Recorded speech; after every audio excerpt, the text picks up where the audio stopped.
Welcome to the Fire and Earth podcast with your hosts, Jason Mefford and Kathy Gruver. Fire and Earth, giving you the keys to unlock your limitless potential. Welcome to another episode of the Fire and Earth podcast. I'm your co-host, Jason Mefford.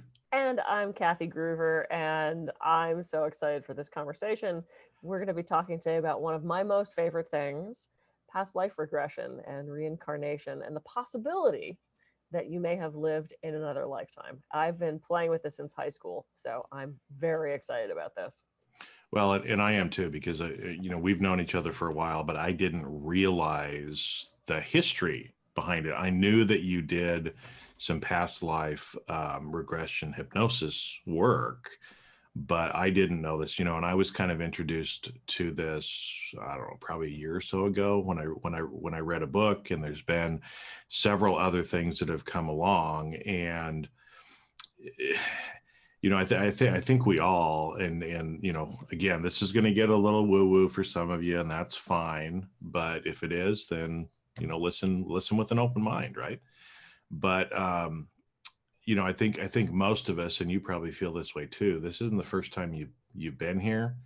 There's things like deja vu experiences that we have. There's other stuff that we a lot of people, especially if they're religious, believe in an afterlife, but we forget to talk about the pre-life and the fact that we've been here before in different times, in different places, experiencing different things as part of our total cosmic growth as well.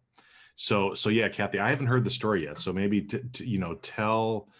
let's get into how did you get started? Because I know you said, I think this was clear back in high school when you started, looking into this. And then again, you've kind of done this for many years, right? Because high school was a long time ago for both of us. 5 years ago. 5 years. For those of you on audio, yeah, it's been 5 years. Let's just go with that. No, it was, I was obsessed with metaphysical and magic and any sort of books like that. I used to sneak them out of the library because I was raised pretty strictly Catholic. And I had always this fear of getting in trouble.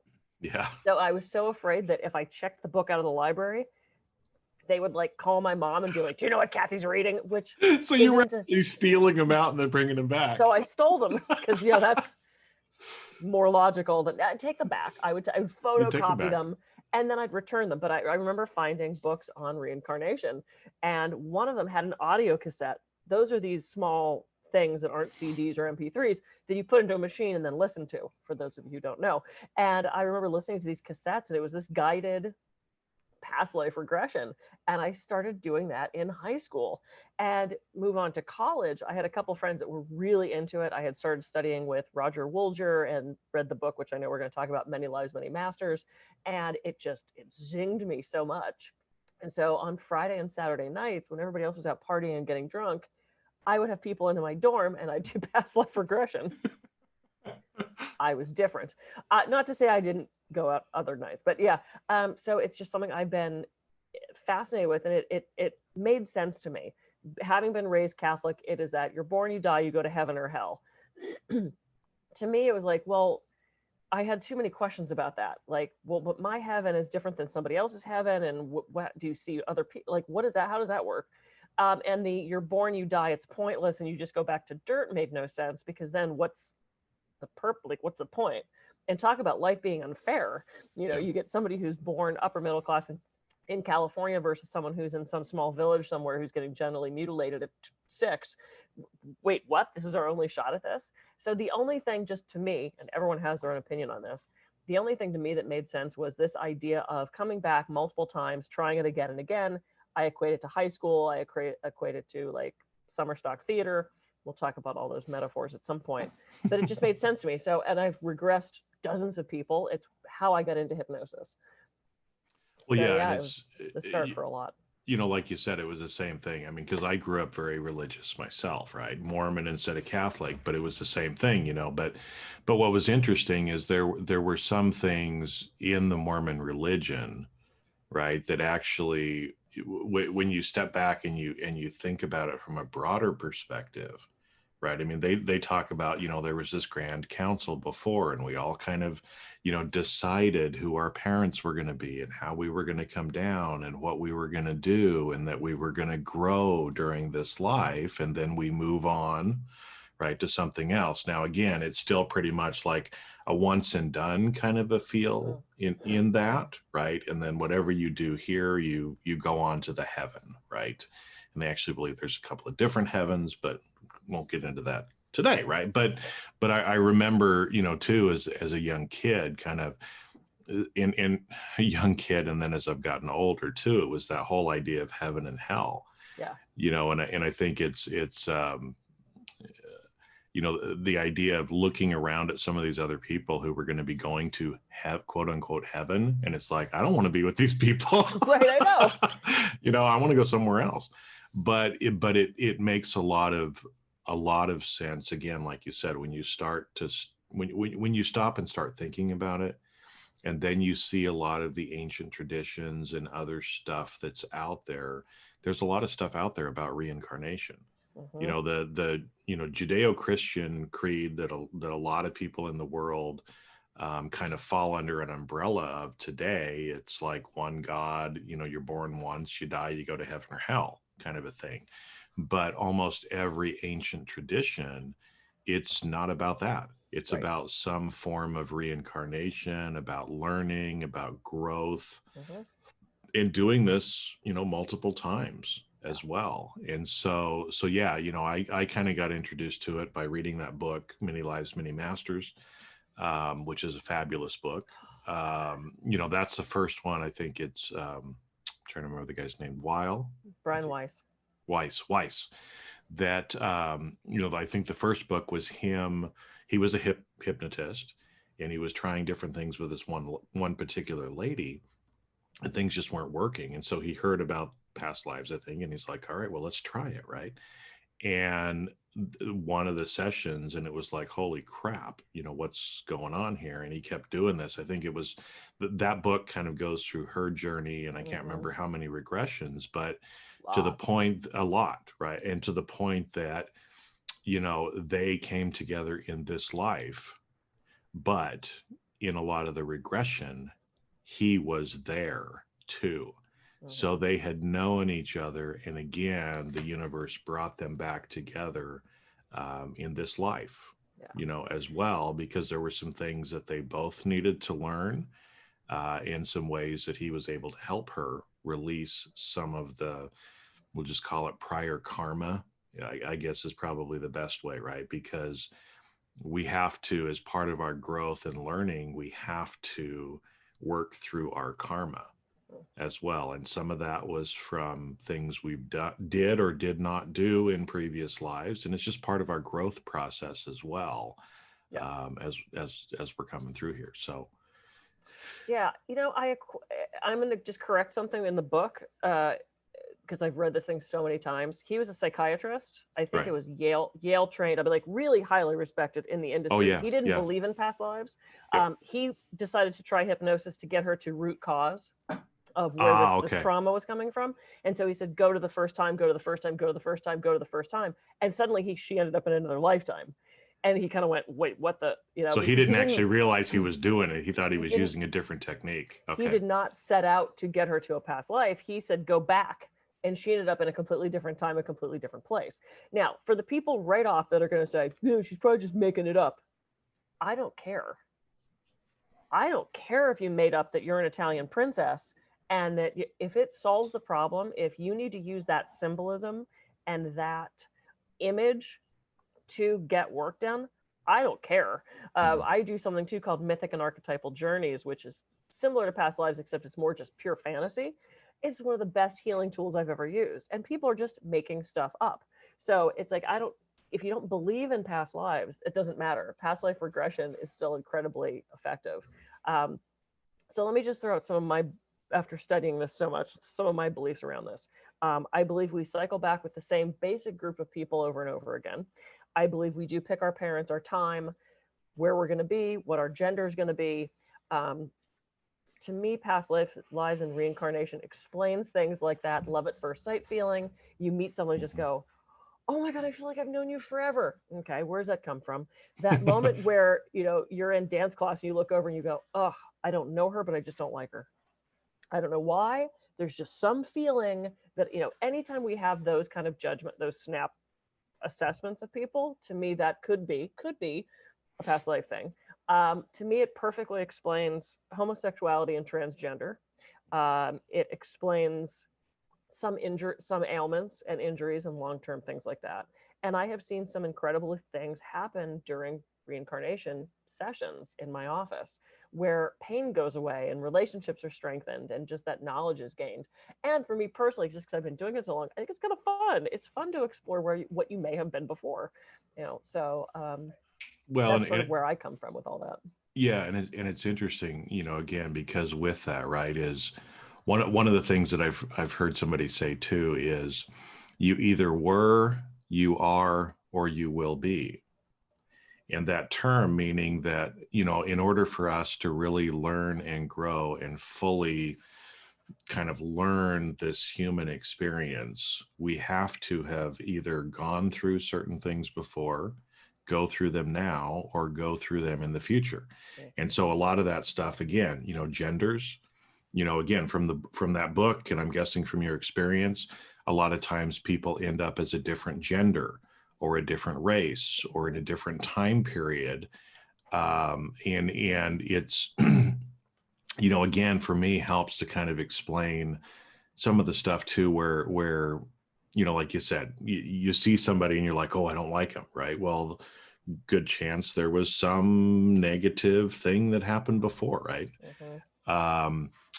And the same thing with that love at first sight or some of the deja vu kind of experiences that we have. Like, I've experienced this before, I've seen this before.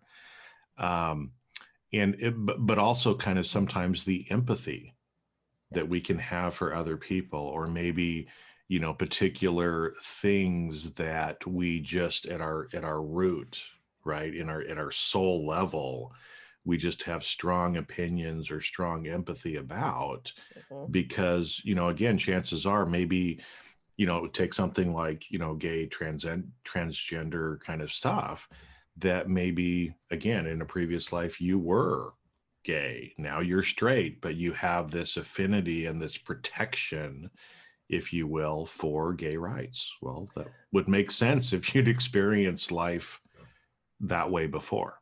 Absolutely. Or something like, you have been a man for 15 lifetimes and now you're a woman. That's going to confuse the heck out of what's going on. Or, I have a very dear friend. She's married to another woman. She never considered herself gay. Her girlfriend never considered herself gay. They fell in love with each other and said, hey, I guess we're doing this thing. We have no idea if multiple lifetimes before this, one was a man and one was a woman, and they had the heterosexual relationship, and now happens to be in this lifetime they reconnected and they're both women. I don't know. I can't explain. I'm just tossing out theories. I'm not saying this is true. Don't want to offend anybody. It's just another way to think about things and go, could though that would kind of make sense. Same thing. I have a certain affinity with locations. I mean, when I showed up in Rome, oh my God, I mean, I knew it. It was someplace that I had always wanted to go. I felt such an affinity with that location. And I know people like that too. Like, they cannot get enough of Paris. They want to be there all the time. It's not just the bread and the great wine. It's they have an affinity with that location. Same thing with Hollywood. Old Hollywood, to me, huge connection with that. The Titanic, huge connection with that. You had mentioned Atlantis. Everybody thinks they were in Atlantis, but a lot of us were. So yeah. So that's and I think we travel with the same basic pod of people. And the analogy I like to use for that is, I don't know if any of you have ever done summer stock theater. You've done that kind of like contract work where you come back every year and you do shows together. Those core people. That Joe's going to make a great leading man and Karen's going to do lights, and it's Bob can direct, and you work well with that group of people. You get things done well. So if you're traveling with that same core group of people, how they work, you're going to be able to get the work done. You start throwing other people into that performance and you're like, wait, I don't know how, what? So I think we travel with the same group of people. I think they play different roles. Sometimes your dad is your brother and sometimes your wife is your sister. And, it's like, but I I've seen that over and over again with people when I do regressions.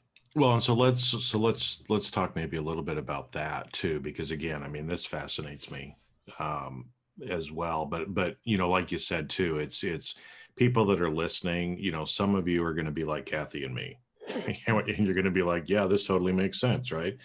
Others of you are going to be like, this is the biggest bullshit, right? You guys are off your rocker. Okay, fine, we might be, Cool. right? Cool. But let's talk about maybe a little bit too about the therapeutic side of this, because again, like you said, whether you believe it or not, it is effective as a form of therapy. You've seen it. Like I said, there's plenty of books and other stuff that are out there that talk about the benefits that people get from this, and some of it is actually pretty amazing as well, right? So, you know, and something that you would have heard us say before is, again, you know, whether your subconscious, you know, whether it's real or not, your subconscious believes it. And so, you know, there's some efficacy to this as a healing tool as well. So maybe kind of talk a little bit that way too about, you know, some of the healings and other kinds of stuff like that that have actually come from these types of exercises that people going through. Yeah, I mean, I could talk. I've read so many things about, you know, chronic pain going away and, you know, illnesses that have cleared up. I've seen it strengthen relationships a lot. I had a client who was always having conflict with her father. She was very rebellious. She was very open-minded, very free, and her dad is incredibly religious. And so there was a constant conflict there. And when she had expressed that she wanted to step away from the church because she didn't really believe those teachings and those tenets, he was incredibly upset, as a religious parent would be. We did a bunch of past life regression, and it looks like in a previous lifetime, they had a similar situation where they were in, I don't remember the details, this was a while ago, but they were in some pretty strict religious group together. She was a male at that point, so she was the son. She stepped out of that group, was reported to be a heretic or whatever the term was back in that day, and she was killed, and her father mourned for the rest of his life. And so I look at that and I go, okay, well, here's a very familiar situation to your father. If he still remembers that feeling, he's going to be completely freaking out that you're leaving the church, not only because it breaks that chain of what he would like, but he's in fear for your safety. Yeah. And so she looked at it from that perspective of what could he be thinking or feeling that is giving him these feelings, such strong feelings towards me leaving the church. Is there a bit of fear there? Is there a bit of fear for my safety? She and he ended up sitting down and having a beautiful conversation about her soul and her heart and why she wanted to go and why she felt so strongly about this. And they had just this great reassurance with each other of love and safety and respect and like relationship clear. Like she was never been closer to her dad. Now, did she make that up? I don't care. I don't care. Well, it helped the relationship. So yeah, at the end of the day, it doesn't matter as long as you're getting the result. Right, exactly. Or, you know, a parent who has such over concern for a certain child or is very helicoptery or is very, you know, was there an issue in a previous lifetime in that relationship where one left and never came back, or there was a death, or, you know, I mean, we don't know until we go back and kind of look at that. And I have seen people's illnesses clear up, gives them a hint into why maybe they have asthma now, or why they have chronic headaches now, or, you know, some people believe if you've got birthmarks or moles or something like that, that's a holdover from a previous lifetime. I don't know. Maybe, could be. Who's to say? There was a really cool documentary that was done probably 10 or 12 years ago about children and past lives, and how many kids would either say to their mom, "You were my sister last time." What?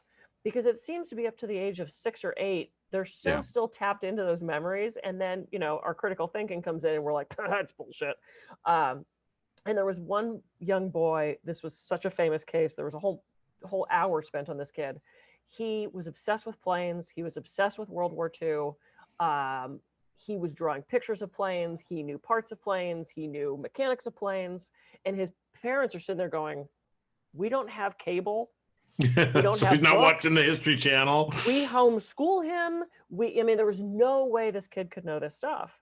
And he came up with a name. He came up with how he died. He came up with his location. They started to do all this research. They called in some of the tops in the field in reincarnation, and they did research on this kid and multiple regressions with him. They found out who he was previously and that this guy's sister was still alive. Mm-hmm. They showed the kid a picture of this woman, and he called her Sissy or Bunny, whatever that man's nickname would have been for his sister. And they ended up meeting.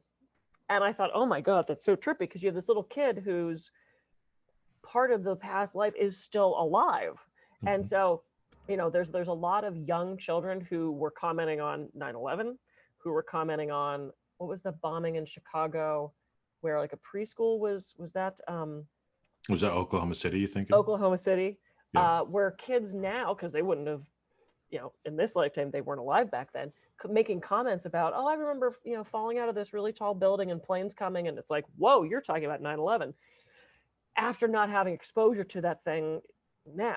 So, I mean, there's plenty of evidence, and people who are going to doubt it still doubt it, which is totally fine. I respect that opinion on it. It sounds out there even to me as I'm saying it.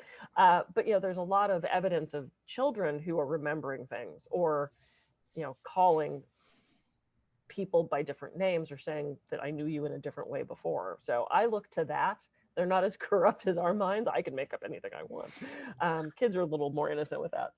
Well, and it's interesting because it's, you know, again, kind of what I was taught before, and again, kind of goes along with this, is that when you're born, right, we're still very much connected with the universe.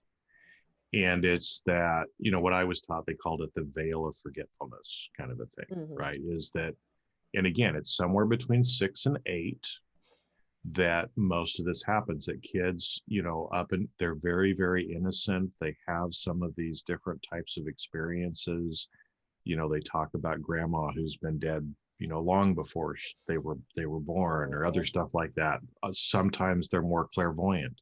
Yeah. They actually see other people, you know, as well. And then at some point we kind of forget, or we're in this world long enough that we kind of sever some of those ties to source, to the universe, that we had before. Mm-hmm. And then it's like the rest of our lives trying to get back to being a child again, and being able to tap in and connect with that. And I think it, you know, it's, Picasso said something, you know, about this as well. A lot of times people would make fun of his art, you know, especially when he would come out with new stuff, right?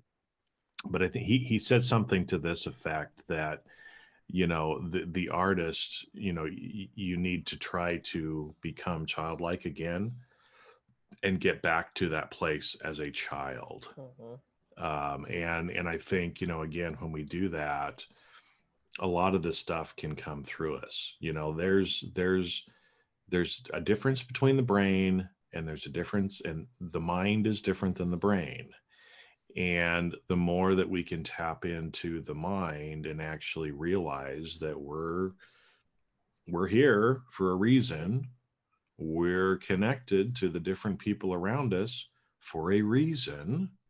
Yep. And if we can actually, you know, learn, grow, serve the people around us, and, you know, fulfill whatever karmic journey we're on in this life, you know, then we prepare ourselves for whatever is to come next. Yeah. One of the big pushbacks I get is when I say, I believe we pick our families. I believe we pick our parents. I believe we pick the situation. I feel strongly that when we leave this plane, this body, we go to this in-between place. If you've ever seen the movie Defending Your Life with Meryl Streep, which is one of my favorite movies, it's very slow. We watched it recently. It's very slow going. And I can never remember the actor's name who's with her, but it's basically in that in-between place where you review your life, you decide whether you're moving on, or whether you have to come back. And, you know, I've had so many people do, well, I wouldn't have picked my parents. My dad's an asshole. And I wouldn't have picked living in Botswana because it's like, well, but you know what you need moving forward. And in that in-between place, you are pure knowledge and pure awareness of, this is what I need to get me to that next thing. And I remember my senior year of high school, I knew I was going to be a theater major. I didn't need any more math. I didn't need any more science. I took like debate, psychology, drama, lunch, more lunch, third lunch, because I had nothing else. I had run out of classes. I had taken every bloody class I could that I needed that was fun. Senior year for me was a piece of cake. And I had this friend named Kelly. She's incredible. I think she's an attorney in DC now. So she busted her ass. Mm-hmm. And I remember I'm at my locker and I pull out, my play that I have to read for drama class. And she has this shit ton stack of books. She's taking like Calc 32 and she's taking all these hard classes and she's walking down the hall with all these books. And I remember thinking, that sucks. Why would you do that? That looks terrible. She knew that's what she needed to move on, to go to the school she wanted to for the future that she was creating. Mm-hmm. That to me is how we pick these lifetimes. We pick these families and these situations so that we can learn those next things that we know we need. Some people have a breeze lifetime. You're just there to enjoy. We know these people. Some people, it seems like they're struggling again and again and again. What are you not learning? What skills do you need? Is it empathy? Is it grace? Is it, why are we picking the things that we're picking? Why did we pick the things that we picked? To me, that makes sense. And it, to a certain extent, explains suffering. And I had a client who lost a child, and she did believe in reincarnation. And I said, one, you're going to see him again. And frankly, whether you believe in the heaven thing or the reincarnation thing, you're going to see them again. I said, you're going to see them in another lifetime, probably in the future. They are going to look different. They're going to be in a different meat suit, but it's the same person. And let's say, so many people get offended by this. Let's say we did choose the lifetime that we had. Then that means this soul went into that body and chose to die at 5. Mm-hmm. And that is such a hard thing for parents to hear. And the understanding that perhaps they did choose that to help you move forward, to help themselves move forward, to help, if it becomes a choice and not a catastrophe, it's reframed in a different way. And I know there's somebody there so pissed at me for saying that because they probably lost a child. I'm not negating the feeling of that. Can we reframe it of they did that out of a higher good and a higher purpose? Well, and I'll actually share part of my personal story. I haven't shared this with you. That kind of goes along with this, because my mother lost 2 children. One when she was very young, little girl was only 3 years old, one of my sisters. And she was, my mom was she would have only been like 19 or 20, because she got married very early. So I'm sure very devastating to her, right? And then, they go along, they have 5 kids at that point, one had passed away. And then there was an 11-year period where they just didn't get pregnant. And the doctor told my mom, yep, you're not going to get pregnant. And so she went in, she's like, 11 years later, I've got this flu and it just won't go away. And the doctor looks at her and it's like, well, you're pregnant. And she's like, you told me I couldn't get pregnant. Right? Whoops. And here came Jason. Okay. Wow. 11 years. My next oldest sibling is 11 years older than me. And so effectively, as far as I know, I would have been kind of an only child growing up with that kind of a spread, right? The first that I really can remember when I'm 4 or 5, my sister was a junior or senior in high school, kind of thing. And then they kind of moved on, right? Well, 2 years later, I had a brother that was born, younger brother to me. And so the 2 of us really kind of grew up as siblings, almost like 2 families kind of thing, right? And then when my brother was 13, freak accident, you cannot explain based on what the circumstances on why the gun went off. The gun should not have gone off. And he died. Wow. When he was 13, I was 15. And I remember, at that point again, for my mother, it was here's my second child now that's gone, right? And for me, there was all kinds of stuff kind of built up in there. But I remember one of my friends, he took me out, because everybody's bawling in the house, and I just had to get out. I couldn't stand being in there with a bunch of emotional adults. And he said some things to me that really kind of hit on what we've just been talking about. And the one thing was that my younger brother came here, so I would learn what it was like to have a brother and not be an only child. And when he had done what he was here to do, he left. Mm-hmm. But it gave me that opportunity. It gave me the experiences that I needed to learn by having a younger brother. Yep. And it was time for him to move on. And again, when you hear some of those things, you can choose to believe what you want, right? And there's a lot of people that'll be bitter and say, how could God do this to me? Take my child. Mm-hmm. Or we can flip it around and we can actually see, right, the positive in it, and the fact how grateful I am that that little guy was my brother for 13 years in this world. And I still think about him. Yeah. From time to time, and it's everything worked out exactly the way it was supposed to. Yeah. I didn't know that. You didn't know that? Well, I haven't shared that publicly, really. So now everybody's gonna know. But it's again, kind of in with what we've been talking about, right? And there was a reason why he came, and I'm sure we had interactions before, and we're going to have interactions again.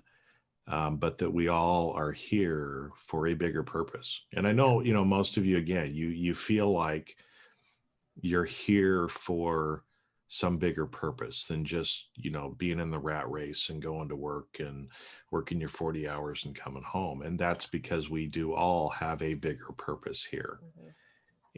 And the more that we can focus on that and try to figure out what is that, what am I supposed to do? How am I supposed to serve other people around me? Then, we learn, we grow, and get the things out of this life that we need to. Yeah. And it is, what is the lesson in this? Mm-hmm. What did I just learn from that experience? And when my husband and I split up, somebody said, "Oh my God, after 18 years, what a waste," or something, kind of tossed me off of, "Oh, how tragic." And I said, no, the tragedy is if I didn't learn and grow from that. Mm-hmm. That's the failure, is if you don't get out of it what you're supposed to, if you don't come out of these experiences better on the other side. That's the tragedy. Everything to me is a growing and learning experience. Sometimes it sucks. I didn't want to lose my mom at 18. That was not a pleasant experience for me. Mm-hmm. But it shaped who I am now. And had I not had that family and that parent and that, I would be a completely different person. And I think all that was set up ahead of time. I really do. Yeah. All right. Well, there we go. I'm trying to think that. So let me. We're about to wrap, but how the past life session works. Yeah. Just real quick. So they tend to be longer sessions. I allow 2 hours because you want to explore. This is one of those hypnosis sessions where I have the person in the chair talking back to me. So you want to get as deep as you can. And one of the things we program, and for any of you who have seen any of our other episodes with the myriad hypnotherapists on, we kind of know how this is done. There's an induction, you deepen. And one of the things I program with the past life regression is, as you speak, it just takes you deeper. Because when you start to talk, you can sometimes come out of state a little bit. Mm-hmm. So you want to get in pretty deep. And then we could do it any number of ways. Do you want to know why you know so-and-so now? Do you want to explore why you're a teacher again? Do you want to explore a location? Do you want to go to the most recent one you lived? Do you want to go to the one that's most important for you to learn from? There's different ways to program that. When I studied with Roger Woolger, he was amazing. He's no longer with us, unfortunately. He would have us write down 3 places that we just can't get enough of, 3 places that we would just pay billions of dollars to go to, and then 3 places that repulsed us. Where, I mean, you couldn't get me to go there. Not from any like safety reason of, I'm not going to go to the middle of But it just doesn't. It Iraq, doesn't. but just Yeah. like that's how I feel about certain Asian countries. I just don't want to go. It's a turnoff to me. That was written down. And then he would have you picture a globe spinning, and he'd put you above it, and you would slowly lower, slowly lower, slowly lower, and land somewhere on the globe, often in one of those 6 places that you wrote down. And then you start with your feet, and what are you wearing? If anything, are you male or female? Find your reflective surface. What do you look like? Are people around you? Are you inside? Are you outside? Go to a place where there's a lot of people. Do you recognize anybody from your life now? And I remember doing one where I was sitting in this dining room with, in this life, my father, my husband, we had a servant. There were these huge, like floor to ceiling 2-story windows. There was shrubbery outside. It was fall. If I remember correctly, I was in like Virginia, Washington, D.C. kind of area. Mhm. And they said, look around the table. And I looked to my father, and it was my real father, which was interesting because I had never experienced a past life with him. And I looked across the table to my husband. It was my chiropractor. And I remember thinking, what the fuck is he doing here? Like, I hadn't seen him.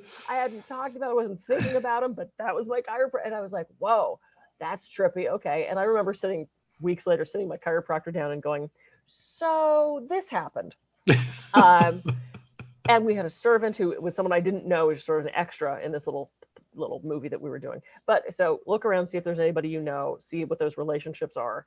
And then I take people to their happiest moment, their saddest moment, and then we do the moment of death. And some people really want to feel it. Like when I do regression for myself, I have a guy that works on me. I want to feel it. I want to feel the pain. I want to feel the not breathing. I want to feel that agony, because it, for me personally, makes bigger change. You don't have to do it that way. You could do second person where you're sort of watching it happen from across the room. A lot of people like to do that. Or you could do third person where you put it up on a movie screen and you're sitting back in the theater and you're watching the whole thing unfold in front of you as if you're watching a movie. I've never seen anyone do it that way. To me, it's not for me personally, it's not personal enough. I don't get as much out of it. We take you past the moment of death. You see the body. What are you thinking as you die? What are those things you feel like you didn't resolve? Is there anything you want to say to people? And then I do what's called life between lives, where I take you into that empty space and you can resolve things. You can sit down with that guy you pushed down the stairs. You could sit down with the person you killed in the battle and say, I'm so sorry, I was just doing my job. I love and care for you. And they talk back to you. It's so beautiful. I love the life between lives thing. There is actually a process called life between lives, which is a very complicated thing. I don't go quite that far, but I do touch on those areas. And then you get to float in beautiful peace for a while. It's such a beautiful, I love doing these sessions. So I leave about 2 hours. Well, and it's one of those, again, where, I'm guessing I've never done one yet, right? Yet. But, from that, by going back and being able to re-experience some things, right? And again, we've talked about sometimes, people have a chronic pain somewhere in their body and they learn that, well, this is how you died, right? You have a thing for your neck. You don't like to have anything around your neck because maybe at some point you were strangled to death, as an example. Or, for me, I have a fear of drowning. Well, probably one of the reasons why I have a fear of drowning is that might have been one of the ways that I died before. I don't know, right? But this whole idea too, and because so many people were scared of death, and I think part of it in seeing the death and experiencing a prior death helps give you more hope and realization that this ain't everything. And so there's no reason to be scared for death, but also that at time of death, and I think, like you said, right, what was your happiest moment? What did you need to learn from this or take forward?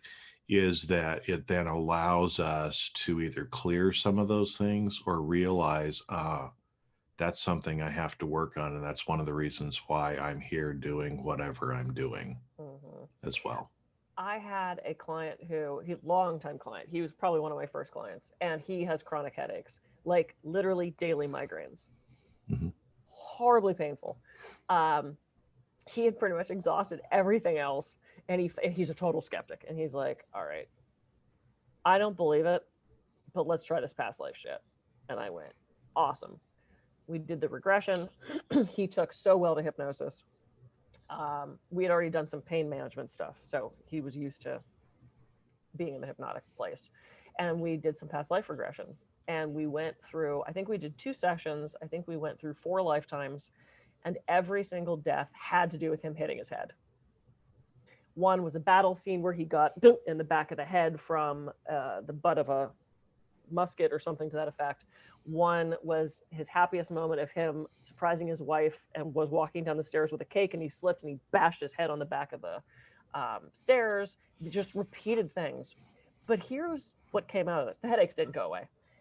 What came out of this is, in every single lifetime, there was this one person, the guy who hit him on the back of the head, one of the friends at the birthday who ended up betraying him in a way. There's this running theme of this same guy. Same person.